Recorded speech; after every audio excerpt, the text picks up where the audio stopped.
Good morning students. Last lecture में हमने अपना 13th चैप्टर बजट वाला चैप्टर कंप्लीट किया था। अब हमारा next chapter 14 chapter foreign exchange rate system शुरू हो रहा है। तो फॉरेन एक्सचेंज रेट सिस्टम क्या होता है, इसमें आपकी दो तरह की एक्सचेंज रेट्स होती हैं, एक तो फिक्स्ड और एक फ्लेक्सिबल। वो हम उसके बारे में अच्छे से डिस्कस करेंगे, उसकी मेरिट्स, उसके डीमेरिट्स, उसकी डिटर्मिनेशन, उसका कैसे एस्टिमेट किया जाता है, उससे डिमांड एंड सप्लाई हमारी कैसी अफेक्ट होती है, हमारी फॉरेन एक्सचेंज मार्केट क्या होती है। मतलब इसमें हम सब कुछ डिसाइड करेंगे कि फॉरेन एक्सचेंज रेट होता क्या है। फॉरेन एक्सचेंज रेट नाम से ही पता चल रहा है स्टूडेंट्स, विदेशी विनिमय दर, कि जब हमारे देश की करेंसी के बदले किसी देश की मुद्रा की इकाइयों को जब हम कंपेयर करते हैं या फिर उसके बदले में उनको लेते हैं, तो वो हमारी क्या होती है, एक्सचेंज रेट्स होती हैं। ठीक है, जैसे सपोज करो आपका $1 के बदले आपके कितने रुपए आते हैं, 50 रुपए। ठीक है, सपोज करो कि $1 जो है वो आपका 50 रुपए का, अब तो काफी का हो रहा है, 70 समथिंग का हो रखा है। $1 आपका 50 रुपए का है, तो इसका मतलब क्या है कि $1 की वैल्यू इतनी है। तो फॉरेन एक्सचेंज रेट क्या है आपका, ये 50 है। ठीक है स्टूडेंट्स, तो ये होती है आपकी जब विदेशी विनिमय दर क्या होती है, जब विनिमय दर घरेलू करेंसी के रूप में दी जाने वाली वो कीमत होती है जो विदेशी करेंसी की एक इकाई के लिए दी जाती है। जब हम बाहर की एक इकाई खरीदते हैं और उसके बदले में जितनी भी वैल्यू अपने कंट्री की पे करते हैं, तो वो उसकी फॉरेन एक्सचेंज रेट होती है। मैं एक बार फिर से रिपीट कर देती हूँ, फॉरेन एक्सचेंज रेट क्या होती है। फॉरेन एक्सचेंज रेट वो रेट होती है जब हम किसी फॉरेन कंट्री का एक यूनिट या फिर एक करेंसी लेते हैं और उसके बदले में जो उन्हें पे करते हैं, वो हमारी क्या होती है, फॉरेन एक्सचेंज रेट होती है। ठीक है, और फॉरेन एक्सचेंज रेट के टाइप्स कितने हैं, सिस्टम और टाइप्स। सिस्टम और टाइप्स अगर आपके पास नाम आता है, सिस्टम के नाम से आ जाए या फिर टाइप्स के नाम से आ जाए, तो आप दो तरीके से इसको शो करते हो। एक तो आपकी फिक्स्ड एक्सचेंज रेट सिस्टम और एक आपका फ्लेक्सिबल। फिक्स्ड क्या होता है, जो हमेशा फिक्स रहता है, चेंज नहीं होता। और फ्लेक्सिबल क्या होता है, जो time to time demand and supply के अकॉर्डिंग चेंज होता रहता है। ठीक है, तो फर्स्ट आता है हमारा fixed exchange rate system. Fixed exchange rate system कौन सा सिस्टम होता है, जो हमेशा फिक्स्ड रहता है। और ये जो सिस्टम है वो किसके थ्रू डिसाइड किया जाता है, वो किसके थ्रू फिक्स किया जाता है, वो सरकार के थ्रू फिक्स किया जाता है।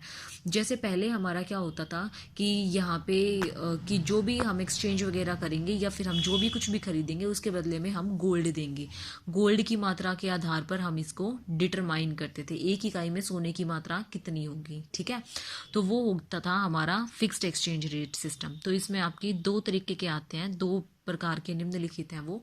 फर्स्ट आपका gold standard system of exchange rate, और दूसरा है आपका adjustment peg system of exchange rate और Bretton Woods system of exchange rate. जो किस पर निर्धारित होता है, ये दोनों आपके गोल्ड पर निर्धारित होते हैं। ठीक है, gold standard system of exchange rate के अंदर क्या होता है कि हमारी ये जो फुल बॉडीड मनी है वो यूज़ की जाती थी पहले। ये चीज़ आपको भी पता है कि अगर हम कुछ भी खरीदेंगे या कुछ भी वो करेंगे, तो उसके बदले में हम इतना सोना देंगे। जैसे हमने $1 खरीदा है, तो उसके बदले में हम 2 तोला सोने देंगे या फिर 2 ग्राम सोना देंगे, या फिर मतलब इसके अकॉर्डिंग आपका डिटरमाइन किया जाता था ये। ठीक है, ये था आपका गोल्ड स्टैंडर्ड सिस्टम।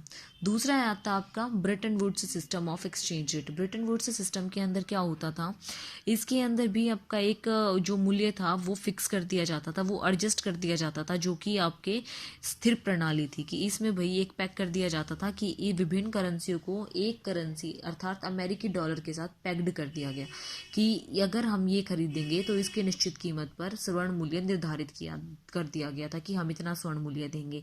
IMF द्वारा ये अनुमति ले ली गई थी कि हम इसके बदले में ये देंगे। ठीक है, अब इसकी मेरिट्स और डीमेरिट्स क्या होती हैं। इसकी मेरिट्स आती है जब हमें क्या करना पड़ता है, कोई भी फिक्स्ड एक्सचेंज रेट सिस्टम को यूज़ करना पड़ता है जब हमें कोई भी ज़रूरत होती है या फिर कुछ भी चीज़ होती थी। स्टेबिलिटी, ये हमेशा स्थिर रहता है। इसमें जो है ना, मतलब कोई भी चेंजेस नहीं आते। अगर हमें कोई भी लॉन्ग टर्म या फिर कैसी भी पॉलिसीज़ वगैरह बनानी पड़ती हैं, तो उसमें ये जो है आयात निर्यात नीतियों के निर्माण के संबंध में इसमें निर्माण में सहायता प्राप्त हुई, इसके फलस्वरूप जो है हमें, ठीक है। इस विदेशी विनिमय दर में दिन प्रतिदिन के उतार चढ़ाव जो है वो बंद हो गए, एक फिक्स्ड रेट से इसमें फिक्स कर दिया गया सब कुछ कि आज ये है तो आपके 4 दिन बाद भी यही इसका प्राइस होगा, यही इतना ही आपको गोल्ड पे करना पड़ेगा। दूसरा, एनकरेजेस इंटरनेशनल ट्रेड, इसमें जो है वो रिस्क जो है वो कम से कम होने लगा, जिसकी वजह से इंटरनेशनल ट्रेड जो है वो बहुत ज़्यादा एनकरेज हुई। Third, coordination of macro economic policies, जो मैक्रो इकोनॉमिक पॉलिसीज़ जो थी हमारी, जो समन्वय था स्थिर विनिमय दर का, वो बहुत ज़्यादा कोऑर्डिनेट हुआ, मतलब वो बहुत ज़्यादा अच्छा हुआ, जिससे कि हमारे जो बायनॉमियल जो हमारे ट्रेड एग्रीमेंट्स थे, समझौते थे, वो काफ़ी हद तक बहुत अच्छे रहे।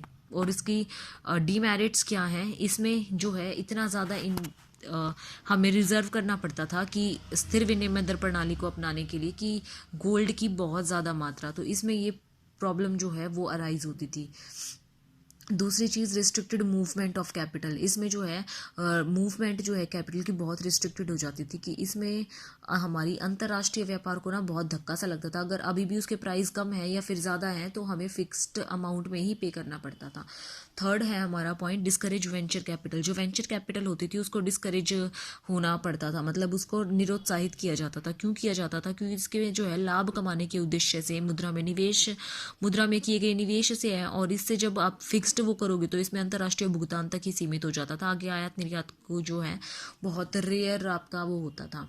रिजिडिटी इन रिसोर्स एलोकेशन, आपके जो रिसोर्स एलोकेशन में थे वो बहुत मुश्किल हो गया था, वो बंटवारा क्यों हो गया था? क्योंकि इसमें परिवर्तन करना संभव नहीं था, वो स्थिर रहती थी, जिससे कि बंटवारे में क्या आती थी, फिर कठोरता आती थी, ठीक है।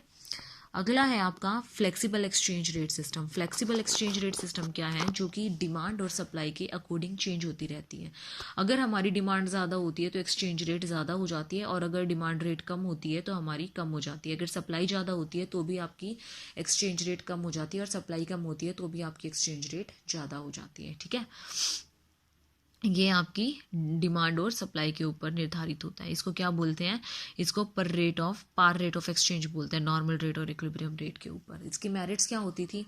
इसकी मेरिट्स, इसमें इंटरनेशनल रिजर्व रखने की ज़रूरत नहीं होती थी। क्यों नहीं होती? इसमें क्योंकि आता जाता रहता है, करेंसी में परिवर्तन चलते रहते हैं।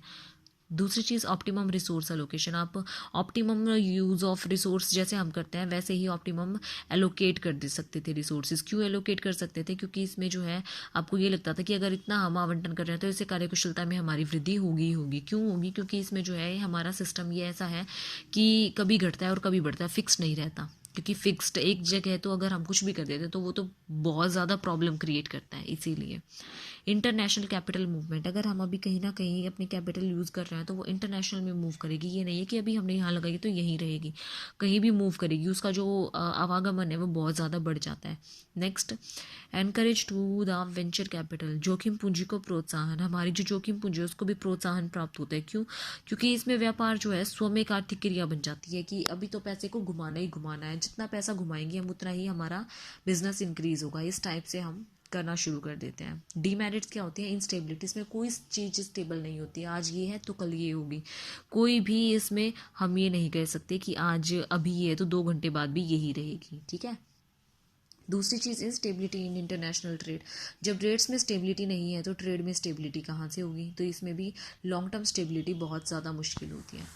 मैक्रो इकोनॉमिक पॉलिसीज़ जो होती हैं इसमें, वो भी उसमें भी प्रॉब्लम शुरू हो जाती है। क्यों हो जाती है? क्योंकि इसमें मैक्रो इकोनॉमिक्स पॉलिसीज़ में वहाँ पे कोऑर्डिनेशन बन जाता था, क्योंकि वहाँ पे सब कुछ फिक्स होता था। यहाँ पे जो है द्विपक्षीय समझौते में कठिनाइयाँ बनती हैं। आज कुछ हो रहा है और वो 10 दिन बाद उसकी डिलीवरी ले रहा है, तो कल कुछ और रेट होगा, तो उसमें प्रॉब्लम्स क्रिएट होती हैं। उसके बाद हमारा नया नेक्स्ट टॉपिक आता है determination of flexible rate of exchange. इससे क्या वो है? तो विनिमय दर का निर्धारण हम कैसे करते हैं? अपनी डिमांड और सप्लाई से करते हैं, ठीक है। वही जो हमने फ्लेक्सिबल में पढ़ा। तो इसमें डिमांड आपकी किस बेसिस पे होती है? डिमांड के उद्देश्य क्या होते हैं? पेमेंट करनी होती है तब हम डिमांड करते हैं इंटरनेशनल लोन्स के लिए, गिफ्ट्स देने पड़ते हैं, इन्वेस्टमेंट करने के लिए, कुछ परचेज़ करने के लिए, इन सब चीज़ों के लिए अगर हमें कुछ परचेज़ करना पड़ता है तो हम डिमांड करते हैं। और इससे हमारा क्या पड़ता है? इन्वर्स रिलेशन पड़ता है। इन्वर्स रिलेशन से आपका क्या हो जाता है? आपकी डिमांड जो है वो कम होती है तो आपके एक्सचेंज रेट बढ़ जाते हैं। और अगर आपकी डिमांड रेट ज़्यादा होती है तो आपकी एक्सचेंज रेट बढ़ जाते हैं, और अगर आपकी डिमांड रेट अगर आपकी डिमांड रेट ज़्यादा होती है तो आपके एक्सचेंज रेट बढ़ जाते हैं, और अगर आपकी डिमांड रेट कम होती है तो एक्सचेंज रेट कम हो जाते हैं। ठीक है, नेक्स्ट आता है आपकी सप्लाई में। सप्लाई आप कब कब करते हैं, जब एक्सपोर्ट करना होता है। जब एक्सपोर्ट आपका हो रहा होता है तो आपके पास सप्लाई आती है, मनी आती है।